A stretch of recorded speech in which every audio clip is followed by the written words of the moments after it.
ಬಾಗಲಕೋಟೆ ಜಿಲ್ಲೆ ಹುನಗುಂದ ತಾಲೂಕಾ ಒಕ್ಕಲುತನ ಹುಟ್ಟುವಳಿ ಮಾರಾಟ ಸಂಘನಿ ಹುನಗುಂದದ 64ನೇ ಸರ್ವಸಾಧಾರಣ ಸಭೆಯು ದಿನಾಂಕ ಸೆಪ್ಟೆಂಬರ್ 25, 2024 ರಂದು ಸಾಯಂಕಾಲ 5 ಗಂಟೆಗೆ ಹುನಗುಂದ ಪಟ್ಟಣದ ಬಸವ ಮಂಟಪದ ಸಭಾಂಗಣದಲ್ಲಿ ಸಂಘದ ಅಧ್ಯಕ್ಷ ಮಹಾಲಿಂಗಯ್ಯ ಹಿರೇಮಠರ ಅಧ್ಯಕ್ಷತೆಯಲ್ಲಿ ಹಾಗೂ ಶ್ರೀಮತಿ ಮಹಾಂತಮ್ಮೆಂರ ಉಪಸ್ಥಿತಿಯಲ್ಲಿ ಜರುಗಿತು. ಈ ಒಂದು ಸಭೆಯಲ್ಲಿ ಅಧ್ಯಕ್ಷ ಮಹಾಲಿಂಗಯ್ಯರು ಸಂಘದ ವಾರ್ಷಿಕ ವರದಿ ವಾಚಿಸುತ್ತಾ, ಸಂಘವು 1960 ರಲ್ಲಿ ಸ್ಥಾಪನೆಗೊಂಡು ಸುದೀರ್ಘ 64 ವರ್ಷಗಳ ಕಾಲ ರೈತರ ಅಭ್ಯುದಯಕ್ಕೆ ಸೇವೆಗೈಯುತ್ತಾ ಪ್ರಸಕ್ತ ಸಾಲಿನಲ್ಲಿ ಸಂಘವು 78,563.90 ರೂಪಾಯಿಗಳು ಲಾಭವಾಗಿದ್ದನ್ನು ಪ್ರಸ್ತಾಪಿಸಿದರು. ನಂತರ ಸಂಘದ ಪ್ರಗತಿಗೆ ಸಹಕರಿಸಿದ ಅಧಿಕಾರಿಗಳು, ಗಣ್ಯಮಾನ್ಯರಿಗೆ, ಸದಸ್ಯರಿಗೆ, ಸಿಬ್ಬಂದಿಗಳಿಗೆ ಧನ್ಯವಾದಗಳು ಸಲ್ಲಿಸಿದರು. ನಂತರ ಸಂಘದ ವ್ಯವಸ್ಥಾಪಕರಾದ ವೇಸ್ಕುದರಿಮನಿಯರು ಹಿಂದಿನ ವರ್ಷದ ಸರ್ವಸಾಧಾರಣ ಸಭೆಯ ಠರಾವು ವರದಿಯನ್ನು ಮಂಡಿಸಿದರು. ನಂತರ ಪ್ರಸಕ್ತ ಸಾಲಿನ ಜಮಾ ಖರ್ಚು, ಖರೀದಿ ವಿಕ್ರಿ, ಲಾಭ ಹಾನಿ ಹಾಗೂ ಅಡಾವೆ ಪತ್ರಿಕೆಯ ವರದಿ ಮತ್ತು ಮುಂದಿನ ವರ್ಷದ ಆಯ ವ್ಯಯ ವರದಿ, ಲೆಕ್ಕಪರಿಶೋಧಕರನ್ನು ನೇಮಿಸುವ ಮತ್ತು ಲೆಕ್ಕಪರಿಶೋಧನಾ ವರದಿಯನ್ನು ಮಂಡಿಸಿದರು.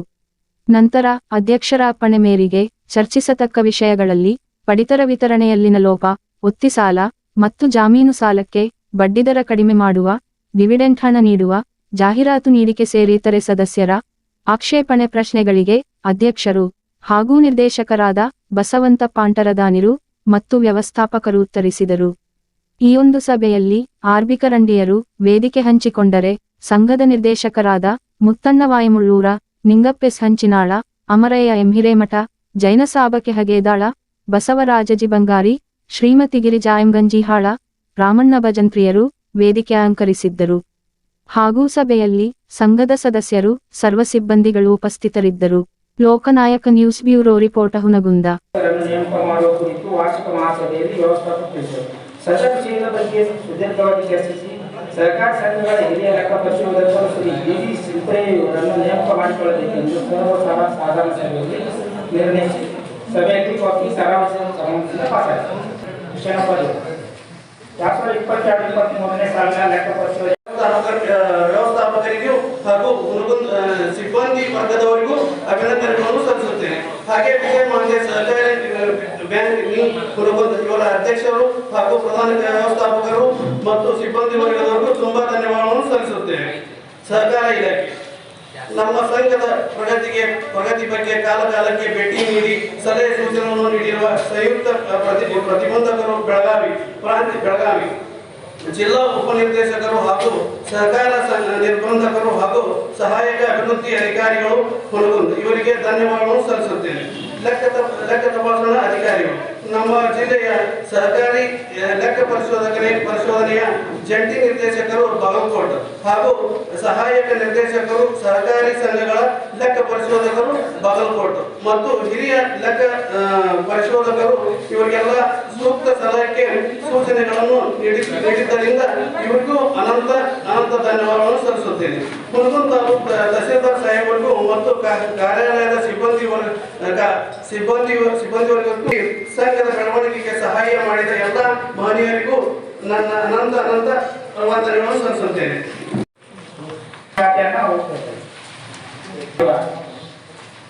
ನೇಮರ್ ಡಿಡಿಪಿ ಸಾಲದ ಬಡ್ಡಿ ಇದು ವ್ಯಾಪಾರಿ ಲಾಭ 6,95,186. ನೇಮರ್ ಡಿಡಿಪಿ ಸಾಲದ ಬಡ್ಡಿ 10,58,849. ಡಿಡಿಸಿಸಿ ಬ್ಯಾಂಕ್ ಮುದ್ದತೆ ಠೇವು ಬಡ್ಡಿ 6,888 ರೂಪಾಯಿ. ಮೆಂಬರ್ ಶೇರ್ ಫೀ 130 ರೂಪಾಯಿ. ಮೆಂಬರ್ ಪ್ರವೇಶ ಫೀ 195 ರೂಪಾಯಿ.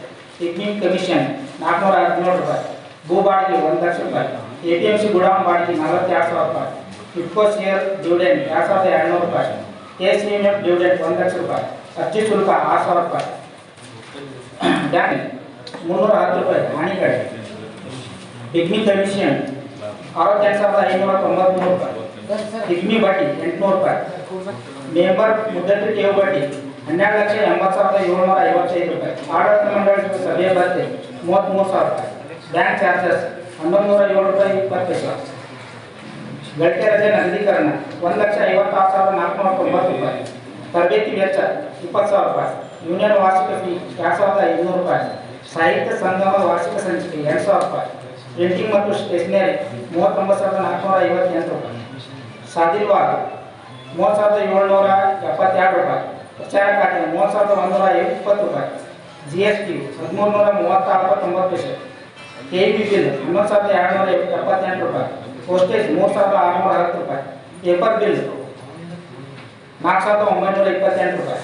ಆಫೀಸ್ ಬಾಡಿಗೆ 87,500 ರೂಪಾಯಿ. ಪ್ರವಾಸ ಭತ್ಯೆ 17,240 ರೂಪಾಯಿ. ಒಂದು ಚಾನಲ್ ಬಂದ್ಬಿಡ್ತಾರೆ 7 ದಿನ ಕೊಡ್ತೀವಿ 7 ದಿನದಾಗ ನಾಳೆ ಎಷ್ಟದು 950 ತನಕ ಕಾರ್ಡ್ ಡಿಸ್ಟ್ರಿಬ್ಯೂಷನ್ ಆಗ್ತದೆ. 15 ತಾರೀಕಿನಿಂದ ನೀವು 35 ತಾರೀಕು ಐದವ್ರು ಬಂದ್ರು ಹೊರತು ಹಚ್ಚಾತೀವಿ ಮತ್ತೆ ಶನಿವಾರ ನಿಂದ್ರಿ ಶನಿವಾರ ನಾನು ಬಂದೀನಿ ನಾಳೆ ಬನ್ನಿ ಅಂದ್ರು ಐದವ್ರು ಬಂದೀವಿ ಅದ ತೆಗೆದು ಹೋಗ್ಬಿಟ್ರಿ 1ನೇ ತಾರೀಕು ಬಂದೀವಿ ನಿಮಗೆ ಲೇಜರ್ ಆ ಲೇಜರ್ ಹೋದ್ರು ನಾನು ತಿಂಗಳ ಕೊನೆಯ ಕೊನೆಯ ದಿನ ಯಾವುದೇ ರಜೆ ಬಂದಿದ್ರು ಸರ್ಕಾರಿ ರಜೆ ಇರಲಿ ಯಾವುದೇ ಊರಿನ ರಜೆ ಇರಲಿ ಯಾವುದೇ ಹಬ್ಬ ಹರಿದಿನದ ಇರಲಿ ಏನೇ ಇದ್ರೂ ಸಹಿತ ಒಂದು ದಿವಸ ಲಾಸ್ಟ್ನೇ ಕೊನೆಯ ದಿವಸ ಇರೋದ್ರಿಂದ ಪಡಿತರ ವಿತರಣೆಯನ್ನು ಮಾಡಲೇಬೇಕು ಖಂಡಿತವಾಗಿ ಅಂತ ನಮ್ಮ ಸಿಬ್ಬಂದಿಯವರಿಗೆ ಎಚ್ಚರಿಕೆ ಕೊಟ್ಟು ಕಾರ್ಯನಿರ್ವಹಿಸಕ್ಕೆ ಯಾವಾಗಲೂ ಸದಾವಾಗಿ ನಿರ್ವಹಿಸ್ತಾ ಇರ್ತಾರೆ. ಅದಕ್ಕೆ ತಾವು ನಮಗ ಅದು ಮುಂದಿನ ಸರಿ 15 ತಾರೀಕಿಂದ ಈ ನೆಕ್ಸ್ಟ್ ಡೇಟ್ 15 ತಾರೀಕಿಂದ ಸ್ಟಾರ್ಟ್ ಆಗುತ್ತೆ. ರೇಷನ್ 15 ತಾರೀಕಿಂದಲೇ ಕೊಡ್ತಾರೆ. ಇಲ್ಲ 15ನೇ ತಾರೀಕಿಂದಲೇ ರೇಷನ್ ವಿತರಣೆ ಮಾಡ್ತಾರೆ. ಈಗ ಅವ್ರ ಯಜಮಾನ್ ಏನಂತಾರ ಉಳಿದ ರೇಷನ್ ನಾವು ಒಯ್ದಿಲ್ಲ ಅಂತಾರ ಆ ರೇಷನ್ ಏನು ಹೊತ್ತ ಎಲ್ಲಿ ಹೊತ್ತಂತ ಕೇಳಿದ್ದಾರೆ.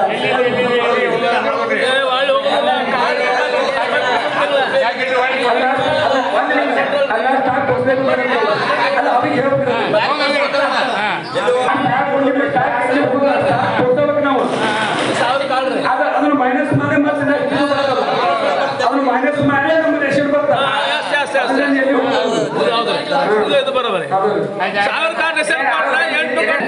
ಅಲ್ಲಿ ಎಫರ್ಟ್ ಒತ್ತಿ ಹಂಗ ಹೋಗಂಗಿಲ್ಲ. ನೀವು ರೇಷನ್ ತಗೊಂಡವ್ರಿ ಎಷ್ಟೋ ಮಂದಿ ಏನ್ ಮಾಡ್ಬಿಡ್ತಾರ ಗದ್ದೈತಿ ಎಬ್ಬಟ್ಟು ಹೊತ್ತಿ ಹೋಗ್ತಾರ. ಆ ರೇಷನ್ ಏನೋ ಆಗೋದ್ ಬೇಕಾಗಿಲ್ಲ ನಮಗ. ನೀವು ರೇಷನ್ ಎಬ್ಬಟ್ಟು ಹೊತ್ತಿಂದ ರೇಷನ್ ತಗೊಂಡವ್ರಿ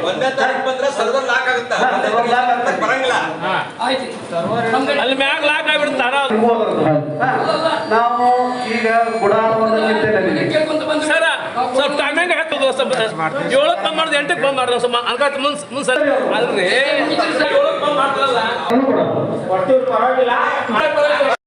ನಾವು ಮುಂದಿನ ದಿನಮಾನದಲ್ಲಿ ಡಿವಿಡೆಂಡ್ ಹಂಚಲಿಕ್ಕೆ ಸ್ಟಾರ್ಟ್ ಮಾಡ್ತೀವಿ. ತಮ್ಮ ಅಭಿಪ್ರಾಯ ಪಡ್ಕೊಂಡ ದಿನಮಾನದಲ್ಲಿ ನಾವು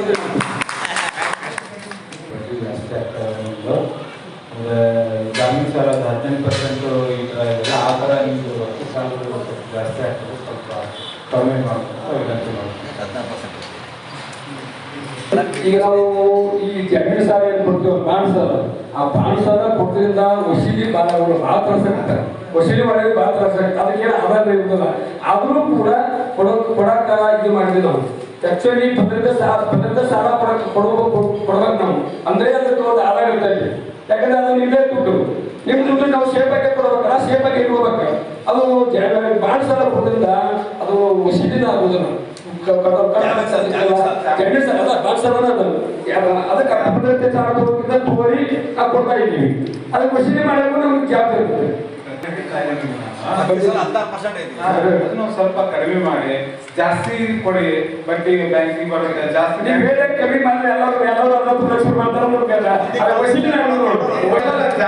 ಪ್ರಶ್ನೆಗಳನ್ನು ಕೇಳ್ತಿರ್ತಾರೆ, ಅದಕ್ಕೆ ಉತ್ತರವನ್ನು ಉತ್ತರಿಸಬೇಕಾಗ್ತದೆ. ಹೌದಾ ಸರ್? ಆದರೆ ಯಾರೇ ಆ ಪ್ರಶ್ನೆಗಳನ್ನು ಕೇಳಿದ್ರೆ ಅವರನ್ನು ಪ್ರಶ್ನೆ ಮಾಡ್ಬೋದು. ಒಂದು ಆಪರ್ಷ ಹೆಂಗಿರ್ತದೆ ಅದ್ರ ಮೇಲೆ ಇರ್ತದೆ. ಈ 1000 ಮಂದಿಗೆ 1,000 ರೂಪಾಯಿ ಕೊಟ್ಟರೆ 1000 ರೂಪಾಯಿ 1,000 ರೂಪಾಯಿ ಆಗ್ತಾರೆ. ಇಲ್ಲಿ ಒಂದು ಕೆಲಸ ಆಗ್ಯದ, ಕೆಲಸ ಆಗ್ತಿರ್ತಾವ. ಅದು ಇನ್ನೊಬ್ಬ ರೈತರಿಗೆ ಅನುಕೂಲ ಅಂತ ಕೆಲಸ ಇರ್ತದೆ. ಇದಕ್ಕೆ ಡಿವೆಂಡಿನ ಹೇಳಿದ್ರು. ಉಳಿದಿದ್ದು ರೇಷನ್ ಬಗ್ಗೆ ನಾವು ಹೇಳಿದ್ರು 2ರಿಂದ 3 ದಿನದಾಗ ಅವ್ರು ಸ್ಟಾರ್ಟ್ ಮಾಡಿಬಿಟ್ರೆ ಅವು ಇವು ಏನದಾವ ನೆಟ್ವರ್ಕ್ ಸಮಸ್ಯೆ ಅಂತೂ ಇದ್ದೇ ಇರ್ತದೆ. ನೆಟ್ವರ್ಕ್ ಸಮಸ್ಯೆ ಇದ್ದೇ ಇರ್ತದೆ. ಆದ್ರೂ ನೀವು ಕಟ್ಟಿಸ್ರಿ ಅಲ್ಲ, ಇನ್ನ ರಗಡ ಜಾಗ ಐತೆ, ಬೆಳಿತೈತೆ. ಇನ್ನು ಇನ್ನಿದ್ರವಾಗಿ ಇನ್ನು ಸೊಸೈಟಿ ಒಳಗೆ ಸಾಲ ಕೊಟ್ರ ನಿಮಗೆ ಬೆಳಿತೈತೆ. ಸವಾರ್ಥ ಬ್ಯಾಂಕ್ ಒಳಗೆ ಹೆಚ್ಚಾಗತ್ತಾವ. ಈಗ ನೀವು ಕಟ್ಟಿದ್ರೆ ಅವು ಬ್ಯಾಂಕ್ ಹೆಚ್ಚಾಗತ್ತಾವ. ಸವಾರ್ಥ ನೀವು 10 ರೂಪಾಯಿ ಆಸ್ತಿ ಕಿಮ್ಮತ್ತಿಂದ 2 ರೂಪಾಯಿ ಕೊಡ್ತೀವಿ. ನೀವು ಕೊಡಕ್ಕೆ ಹೆಚ್ಚು ಕೊಡ ಜಾಸ್ತಿ ಸಾಲ ಜಾಸ್ತಿ ಕೊಡೋದನ್ನ ಅದನ್ನ ನಾವೀಗ ಕೊಡ್ತಾ ಇದ್ದೀವಿ. ಆಮೇಲೆ ನಾವೀಗ ನಾವು ಆಲ್ರೆಡಿ ಒಂದು 5 ಮಂದಿಗೆ ನಾವು ಬಾಡಿಗೆ ಕೊಡ್ತೀವಿ. ಇನ್ನು ಈ ನೆಕ್ಸ್ಟ್ ಒಂದು 2-3 ತಿಂಗಳಲ್ಲಿ ಬುದ್ಧಿ ಪೂಜೆ ಮಾಡೋದು ನಾವು ರೆಡಿ ಮಾಡ್ಕೊಂಡಿವಿ. ನಮ್ಮ ಕಾಂಪ್ಲೆಕ್ಸ್ಗಳನ್ನ ಮಾಡಕ್ಕೆ ನಾವು ಬುದ್ಧಿ ಪೂಜೆ ನಾವು ಮಾಡ್ತೀವಿ. ನಾವು ಬಗ್ಗೆ ಬಹಳ ಚಿಂತನೆ ಐತಿ. ಅದು ನಾವು ಈ ಸಾರಿ ಬುದ್ಧಿ ಪೂಜೆ ಮಾಡ್ತೀವಿ. 2-3 ತಿಂಗಳ ಕಾಂಪ್ಲೆಕ್ಸ್ ಕಟ್ಟಿಸ್ತೀವಿ. ಅದು ಯಾವ ಪತ್ರಿಕೆಗಳಿಗೆ ಜಾಹೀರಾತುಗಳನ್ನು ಕೊಟ್ರಿ, ಎಷ್ಟೆಷ್ಟು ಕೊಟ್ಟಿದೆ ಅನ್ನೋದು ಸ್ವಲ್ಪ ನಾವು ಮಾಹಿತಿ ಕೊಡ್ಬೇಕು ಸರ್. ಜೊತೆಗೆ ಇನ್ನೊಂದು ಈ ಬ್ಯಾಂಕ್ ಎಷ್ಟು ಜನ ಸದಸ್ಯರು ಅದಾರ ಅನ್ನೋ ಬಗ್ಗೆ ಇವಾಗ ಏನೂ ಇಲ್ಲ. ಸದಸ್ಯರು ಎಷ್ಟು ಜನ ಇರ್ಬೇಕು ಸರ್? ಇವತ್ತು ಕೊಟ್ಟಾರೆ ಸರ್. ಪ್ಲೀಸ್ ಸರ್, ದಯವಿಟ್ಟು ಮಕ್ಕಳು ಬಂದಾಗ ನಾನು ಮುಂದಿನ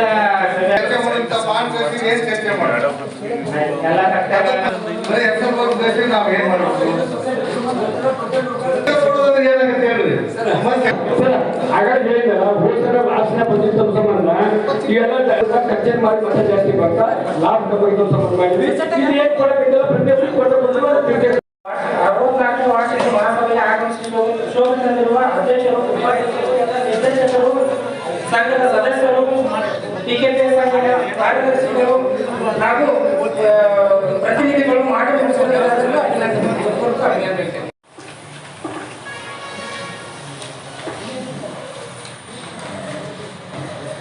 ಕಳೆದ ಸಾರಿ ಜರುಗಿದ ವಾರ್ಷಿಕ ಮಹಾಸಭೆಯ ಕರವುಗಳನ್ನು ಒಂದೊಂದಾಗಿ ಓದಿ ಹೇಳಿದರು. ಎಲ್ಲ ಕರವುಗಳು ಸರಿ ಇರುತ್ತೆ. ಅಧ್ಯಕ್ಷರ ಪರವಾನಗಿಯಿಂದ ಬರಲಿ. ಶ್ರೀ ಎಂ.ಎಂ. ದಂಡೋರು, ಸಿಪಾಯಿ ವರ್ಗೀಯ ಉಪದ